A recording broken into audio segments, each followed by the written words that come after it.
Hello, my name is Adam Williams. Thank you so much for joining us today on Retail Redeveloped. Listen along as we discuss real estate investment and merchandising with Asana Partners Director of Merchandising and Leasing, Katie Grissom.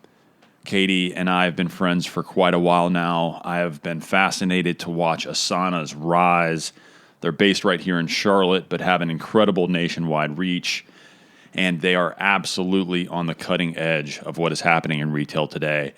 I am so excited to talk to Katie. And if you are at all interested in what is going on in retail today, I encourage you to spend a few minutes listening to us. Please check us out on iTunes, Spotify, Adam Williams CRE on social. And thanks again for listening to Retail Redeveloped. Hello, everybody. Thank you for joining me today on Retail Redeveloped. I'm so excited to be joined actually in person live with one Katie Grissom from Asana Partners.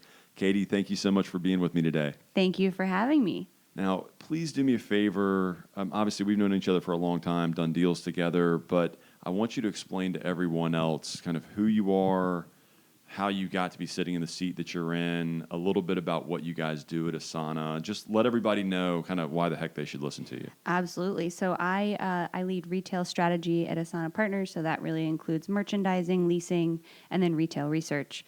I have been with the company for almost 3 years now. I'm a Charlotte native, but I kind of came to be at this company by way of being on the retail side, actually, and I have loved retail my whole life. I've been really focused on operations and consulting for retail brands, specifically Pure Barre, which is a Catterton portfolio company for a lot of my time there, where I lived in Denver, Colorado, and did a lot of overlap with Core Power Yoga and some of their other brands.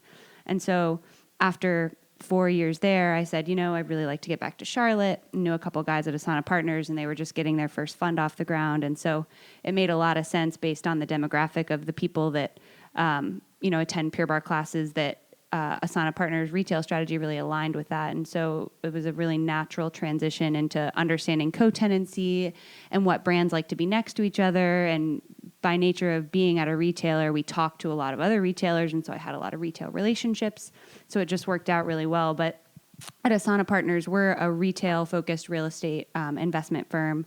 And we have different investment vehicles that allow us to make retail investments all across the country. And so we're really, nationwide today, but our strategy started from Boston down to Austin is kind of the saying. And we've moved over into the West Coast. And so we have an office in LA now. We have assets in Portland, in LA, and San Diego, Denver. And we're really nationwide, which is great. But we're focused on urban infill real estate. We really believe that retail is shifting back towards cities. People want to live, work, play environment where they're able to, go get a coffee on their way to work and then go work out after work. But also on the weekends, they go to brunch and then go shopping. So it really is a strategy that allows people to live their lives in the way they want to, and it allows retailers to access the demographic they want to. And so we think that, we have our finger on the pulse of what the customer wants, and as long as we do that, we'll be successful. So a couple things that you said there that I want to touch on, and I want to start from the basics because not everybody listening, is savvy about retail and things like that as you are. Tell the listeners what it means when you say merchandising. You guys buy like the building that one of the big buildings that you guys kind of kicked off the Charlotte market was the Design Center. This was a old warehouse that I used to eat at, like the spaghetti warehouse when I was a little kid. I'm going to date myself right there. But this is an old warehouse. It had good bones, but it was completely disjointed.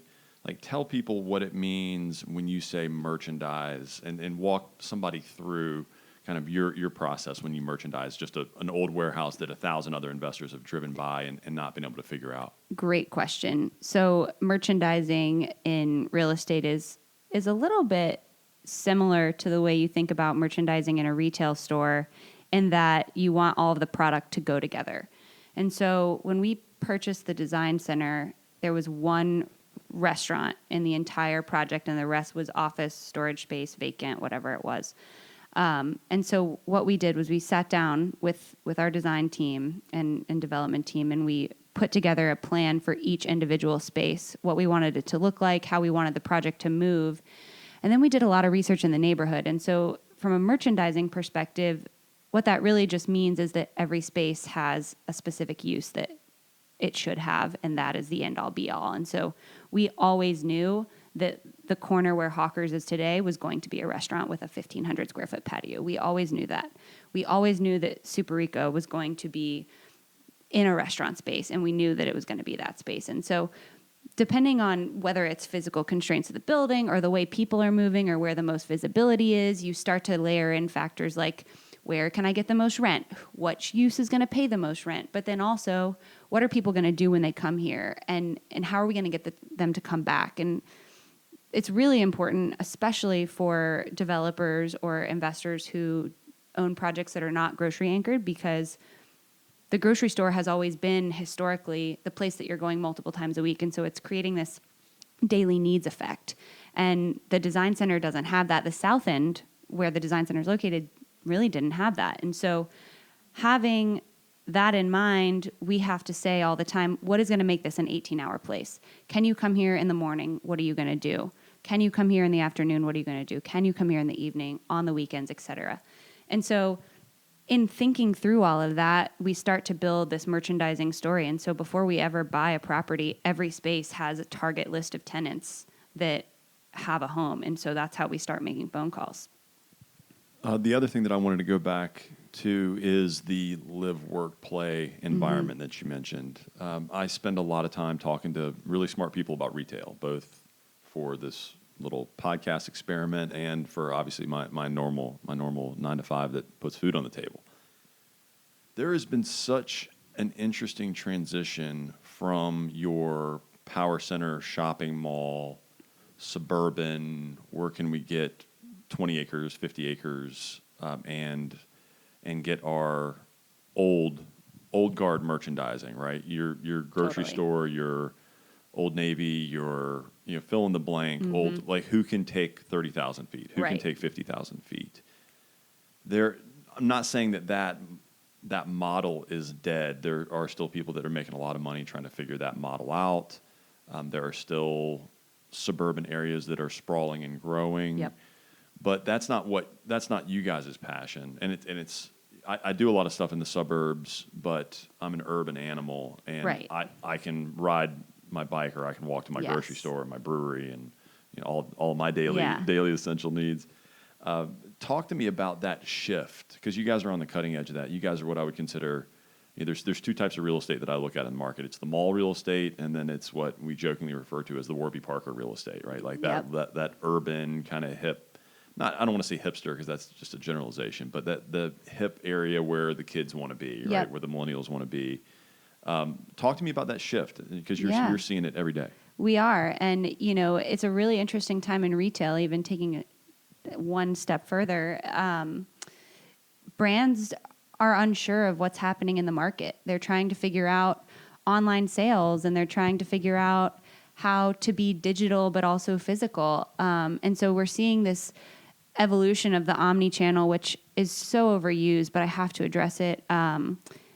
Brands aren't really sure that they need a store in the suburbs. They think that they need a touch point with the consumer that is going to get them the most foot traffic through the door with the most of their demographic. And a lot of times that's those urban neighborhoods, because digitally native brands or direct-to-consumer brands that started like Everlane or Warby Parker, they were online only and are shifting into the store, are now starting to say, gosh, we've got to get visibility that's not costing us per click, per visit to our website. The customer acquisition cost is much lower.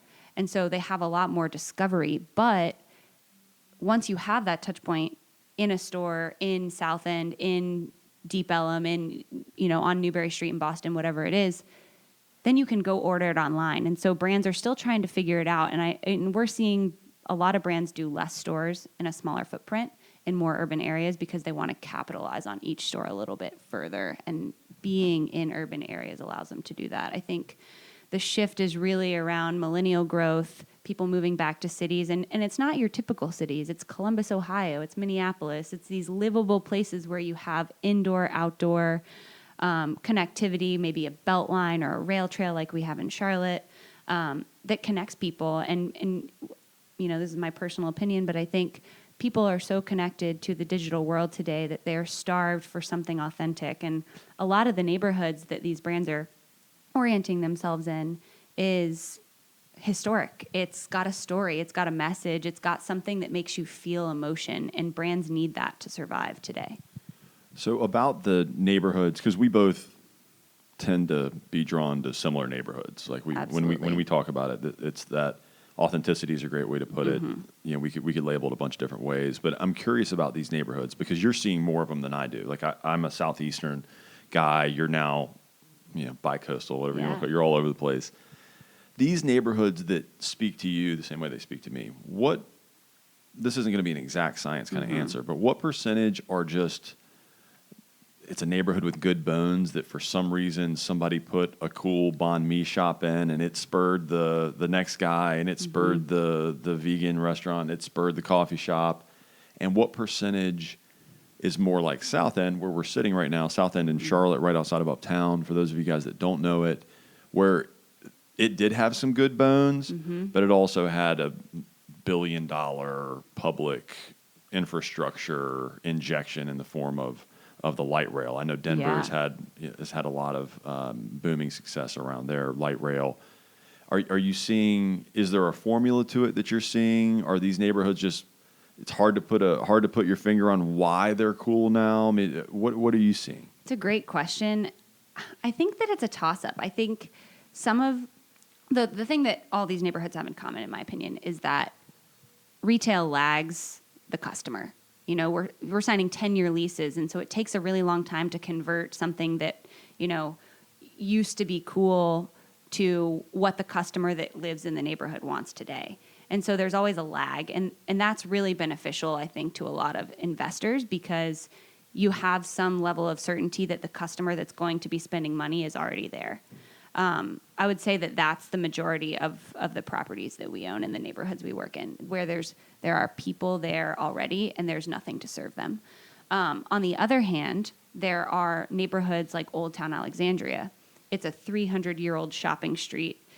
There were 300 owners on the entire street, which means you might own the building next to me and want to open an e-cig store, which means Warby Parker doesn't want to go in my building. And so when you're unable to control a merchandising mix, it kind of keeps a neighborhood stagnant and makes brokers or retailers overlook it because they can't get a deal that's going to make economical sense, like whether they won't give TIs. You've got to have scale. You've got to have scale to do your merchandising. And so some neighborhoods are kind of cursed with this, and they're amazing demographic neighborhoods. They're awesome locations. They're walkable. They have great public transit.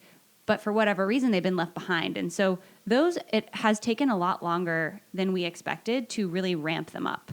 In other places like South End, like Deep Ellum, like markets we're looking in Minneapolis or wherever, it's like the market has been tipped and it was already full of momentum. And so just giving it that extra push has been really beneficial. But the things that check the box for us and what makes the right recipe for these neighborhoods in my mind is a few things. And that's the physical layout. Is it walkable?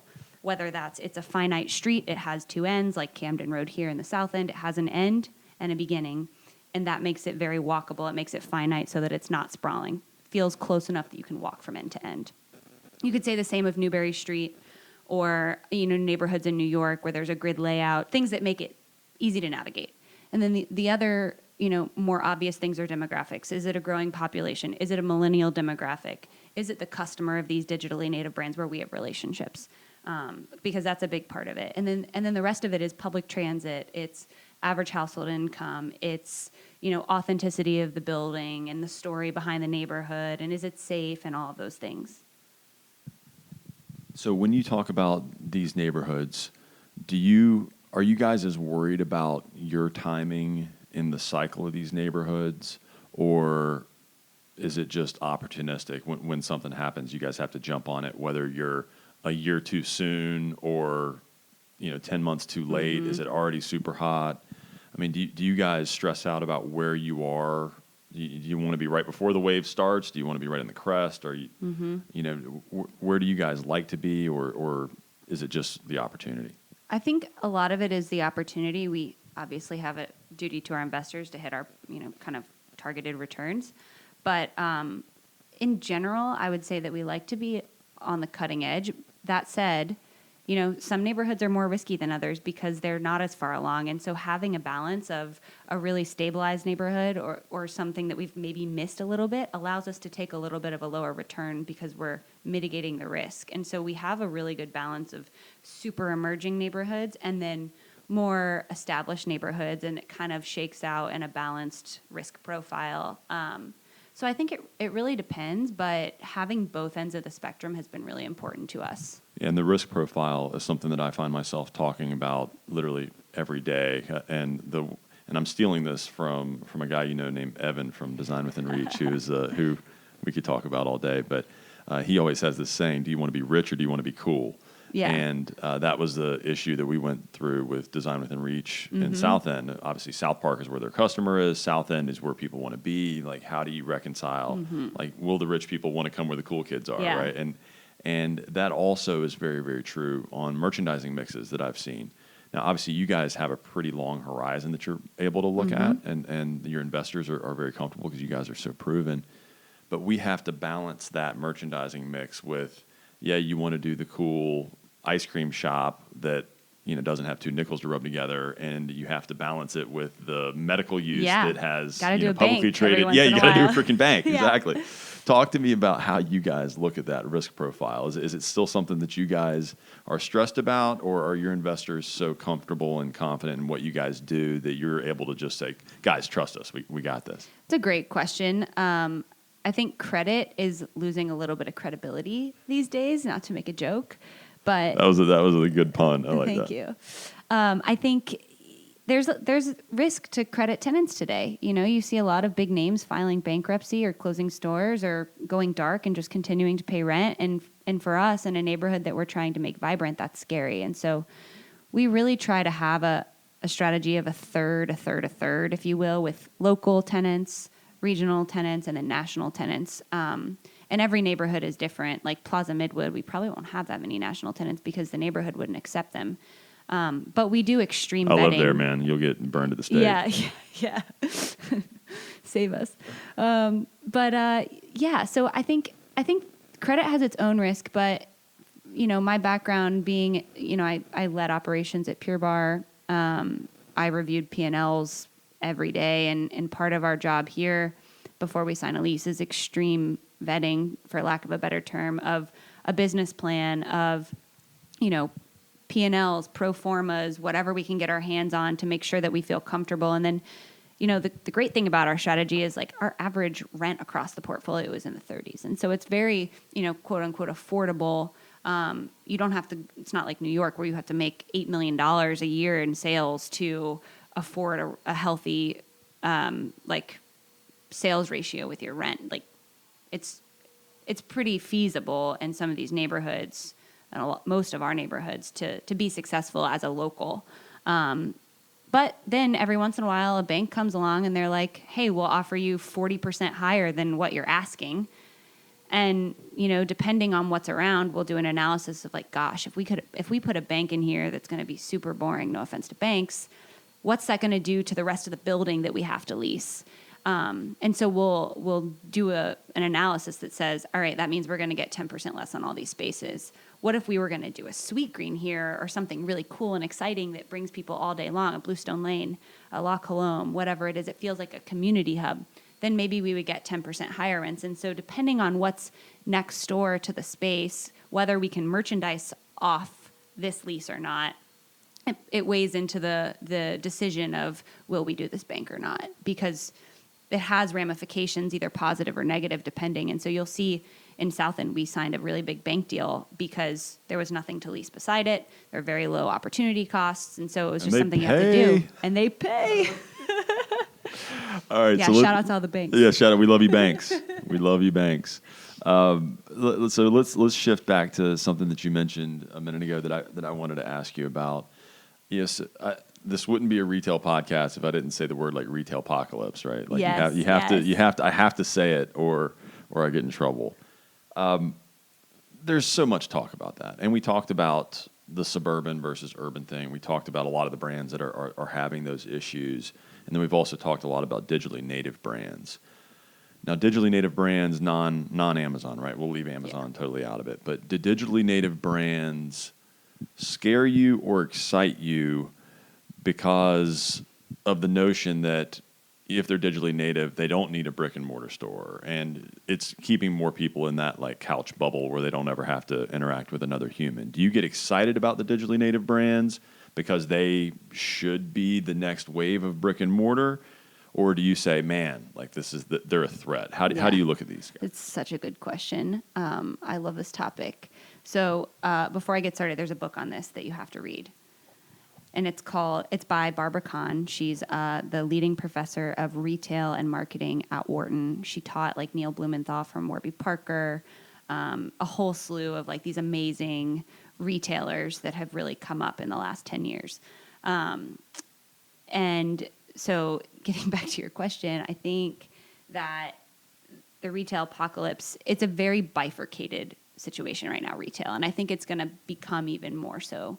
You have these legacy brands that have lost touch with the consumer, and then you have these digitally native brands who literally could not know more about their customer. And that excites me because the customer wants interaction. The customer wants to be able to walk into a store and try something on, but they might not want to do it as often as they used to. They might want a different experience. They might want to go in there for something special that you can only buy in store, or for a return from online to save time or money. And so there's all these different things that like I think we will see over time, but digitally native brands really excite me. And a lot of it has to do with the fact that unlike startups of the past, where to your point, we're telling our investors, like, just trust us. Like, Outdoor Voices is cool. It's awesome. Well, Outdoor Voices, has raised $25 million and has information down to like what apps are on my phone when I buy something. They know exactly where I live. They know what other places I shop at. And they're able to do all this because they have so much data. And so one thing that we're starting to play with, and we're using the shopping center group's analytics team to do it, is to understand our customer the way that these digitally native brands understand theirs. Because it is a huge advantage when they go into a market and they pull up their map. It says, we know we need to go to Dallas because Dallas is one of our best online sales markets in the country. I was just talking to a brand yesterday out of Boston, and they said, what do you have in Dallas? It's our number one sales market out of the Northeast. We want to do something there.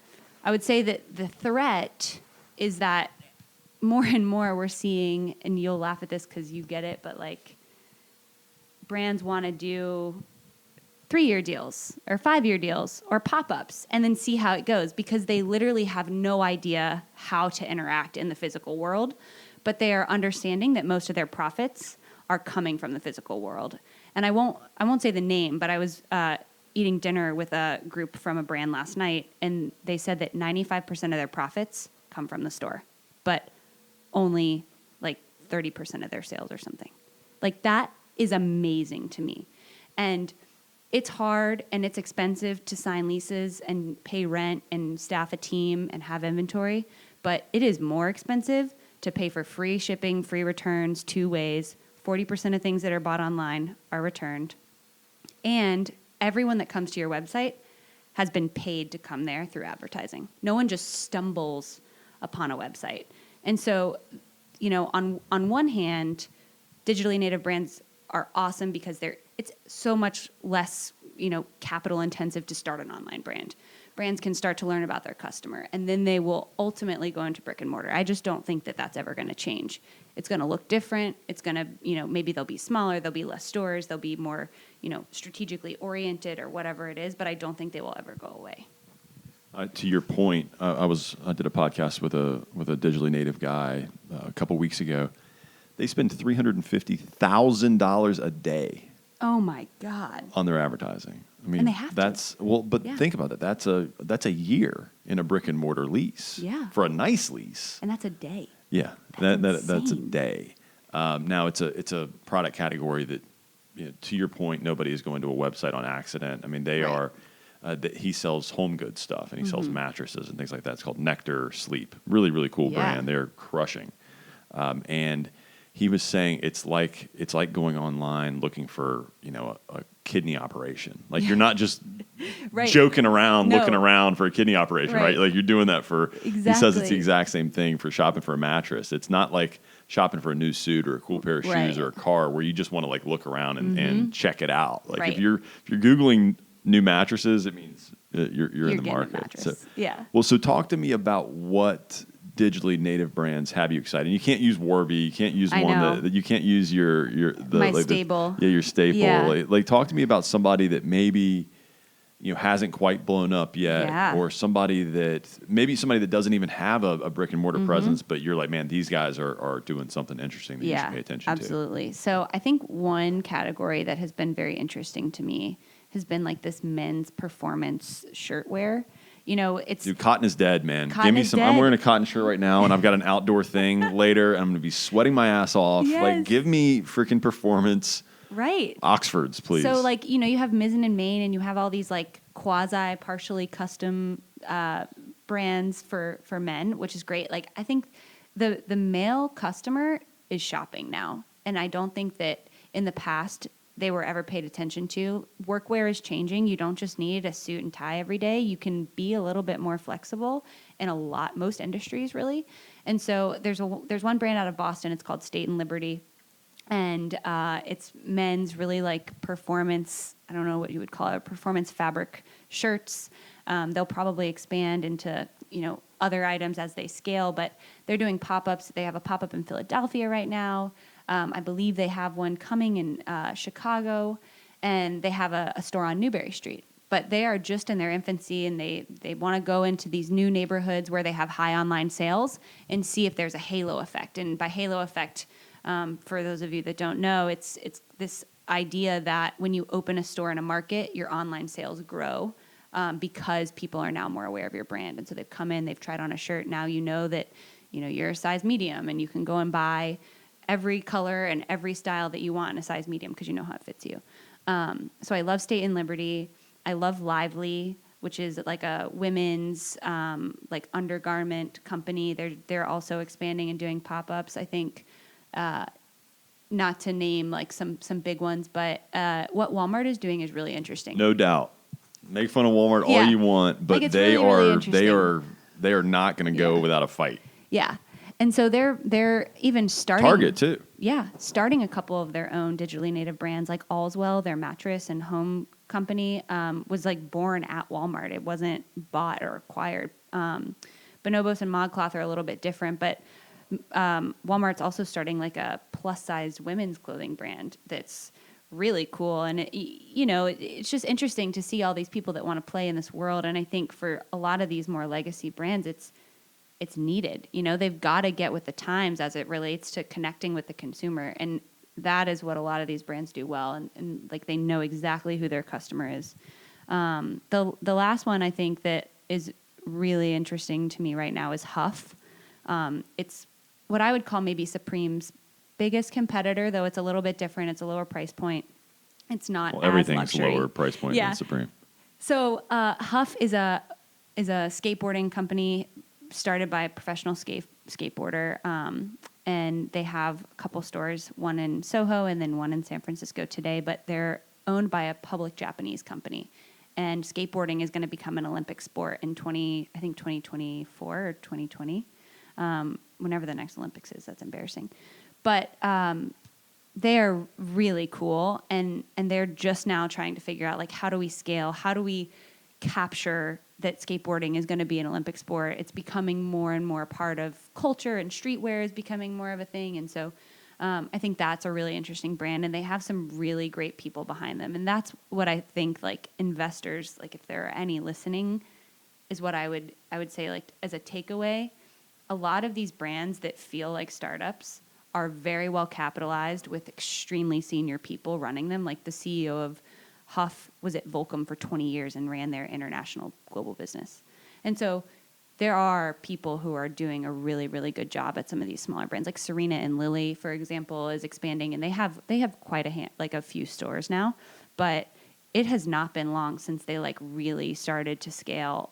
They have the former CEO of Victoria's Secret running Serena and Lily, and she doesn't have to do that, like she's probably early 60s, super successful, ran a huge company, right? And now she's at this little tiny Serena and Lily that people just have this amazing connection to because there is a Serena and there is a Lily, and people feel that. And so I think that those are the digitally native brands that excite me. They have a story behind them. They make you feel something. It's just like I always say, like a professional team. Like, do you like the Panthers? Seriously? Yeah. I was born like a mile from You here. love the Panthers. Okay, so but like I binge watched All or Nothing like 30 seconds after it came out. that's amazing. So with that in mind, like if the Panthers just bombed the Super Bowl again, Oh my God, this hurts. I'm going to turn off the mic so I can cry for a second. you wouldn't stop loving them.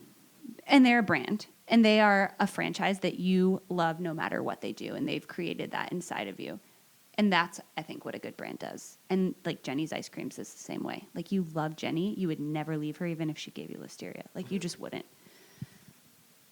So my mom loves Bluebell ice cream, and they do give people listeria, and She it's doesn't always in her freezer. I'm like, Mom, you're going to die. Like, stop eating this. And she's like, don't you touch my Bluebell ice cream. So There you yeah, go. that's actually a really good analogy. I want to ask you about it. I want to shift gears really, really quickly. I want to ask. It's a two-part question. So Okay. give me 10 seconds here to explain it. So, high street fashion, what you guys do in fashion is different than it would have been for a merchandising mix 5 or 10 years ago. So much of what I see is service, fitness, food, right? So how much service, fitness, food is too much, and how do you guys kind of guard against just making everything into a food court? And do you think that we're going to see another explosion of high street fashion, window shopping kind of fashion? That's a really good question. So on the food and services, I think about 20% of our leased portfolio is F&B, whether that's bar, restaurant, grocery, whatever. Services is probably a slightly bigger portion, probably around 35%. And the rest is kind of a mix of retail, office, et cetera. I think, so the one interesting fact about F&B is I think it will continue to grow. I think the way it will continue to grow is yet to be known. Delivery is becoming a huge part of the business. I think ghost kitchens are going to continue to be part of the retail landscape in a way that hinders food halls, in a way that hinders some of these smaller companies because they can pay so much less rent, and then delivery is almost 40% of a lot of these like quick serve restaurant businesses. And so I think that will be really great for their bottom line. I think it will be challenging for some, maybe, A-, even A retail locations because they don't have to pay anymore. And so I think you have to be cautious about that with some of the smaller like food hall type concepts. That said, a food hall is a brand like St. Rock Market or Krog Street Market. Badass. Brand. St. Rock is awesome. Whatever's in there, like it's still going to be St. Rock, right? And so like if you can build a brand around something, I think that's one thing. But for us, we're not afraid of F&B, but we're not putting new restaurateurs into business. They're not like digitally native brands. They don't know anything about their customer. And so and they're much more capital intensive, right? And so we like to work with more national or more well-established regional restaurant groups for that reason. And if they're not, then we really like, I would say, prevent ourselves from taking on too much risk by giving them more than what we think is an appropriate TI, package of 10 improvement allowance. And that's just to mitigate the risk of them falling out and us being stuck with, we've spent $500,000 or whatever it is. And then, I think that the most interesting fact about F&B, and I'll continue to say that we think it's a really important part of our strategy, as well as service, because of the whole grocery store thing that I explained earlier. People work out 3 times a week, no matter what. Rain, shine, sad, happy, like you go to your workout class. And so if you go to your workout class, you need a coffee, you need a manicure, you need lunch, whatever. Sounds like a pretty good day, man. Yeah. It's my ideal day. So that's a big part of it. But this past quarter, was the first quarter, I don't want to say in the history because that's probably a stretch, but The Retail Brew, which is like a great online resource for retail, put out that it was the first quarter that restaurant and F&B sales surpassed grocery sales. Like, that's a big statement. And I mean, I never cook, and I would throw myself in the millennial category, but if I can't microwave something, I don't eat it. And so I eat out every single night that I'm home, probably, or order something in. And so I see it happening. I see it changing. I think it'll be interesting because I think the majority of the people doing that are millennials. Maybe they don't have children yet. Maybe they don't have families or time to do it. But over time, like, how will that change? And will Gen Z do the same thing? But services, I think the only challenge with services is that at some point, if they don't raise their prices, they max out on rent. And so, you can only fit, we always struggle with this, 25 people in a Pure Barre class. And if you get a funky space and you can only fit 20, your store's volume goes down immediately. Like, you're capped. You can only do one class an hour for maximum 12 hours a day. Enter Peloton. Yes, enter Peloton. But yeah, so I think, it's a calculated risk. You don't want to have too much of either, but I think that both are really, really strong categories right now. They're also, in my opinion, sometimes the first thing to go when there's an economic downturn, which we haven't experienced yet at our firm. So it'll be interesting to see, but we feel like we've mitigated a lot of the risk there just by nature of who we've selected. Well, Katie, you've been already very, very generous with your time. I want to take a second and just acknowledge you for taking time out of an extremely busy travel schedule to sit down and just kind of share your knowledge with the listeners. I want to leave you with one last question, and then we're going to let you go. First off, let everybody know how they can kind of connect with you or with Asana. Where can they find out about you guys? Explain to people how they can kind of connect and just find out what you guys are about. Absolutely. So asanapartners.com, we have a contact us page. We do get every single one of those. I get emails every day from people who are trying to contact us about leasing or interested in what we're doing. I'm on LinkedIn, Katie Grissom.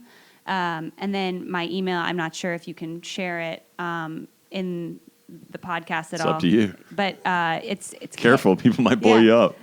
Bring it on. It's kgrissom, Grissom, at asanapartners.com. It's ASANA, like the yoga term, Asana, except we pronounce it a little differently.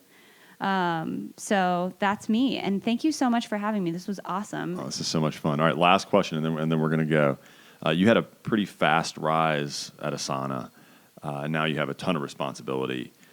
How was it being part of such a small team that was involved in such massive transactions and such a fast pace of transactions in such a short amount of time? It was intimidating. My background is not in real estate investing at all. I studied finance. I worked in finance, and then really was only in retail consulting. And so making the shift to the other side, if you will, I was like, gosh, all these guys know so much more than I do. I don't know. But it's been really fun. I've always worked at a small company. I was the 5th employee at Pure Barre. When I left, we had 70 employees in the home office and 500 locations. And so it's like, that's all I've ever known is, you're the person getting coffee, you're the person, doing analyses, and then you're the person meeting the CEO of Jenny's Ice Cream. Like you kind of just do it all. And I think, some people thrive in that situation and others hate it and want more structure. And for me, like I grew up in a family that was really entrepreneurial. And so, I've kind of always thought about my job as like my company, right or wrong. Like I'm sure our partners would be like, it's not your company, but thank you, we need you to change your business card. Katie. Yeah. This is not your company. But like for me, like it's just been a mentality thing. It's been really fun. The first couple months I was like, oh my gosh, deer in the headlights. What have I done? Like, can I do this? But you just keep your head down, and it's amazing what you learn. And I think a lot of it has to do with just knowing the customer. You have to know the customer. That's what we focus on. That's awesome, Katie. Once again, thank you for your time. It was a blast. Thank you.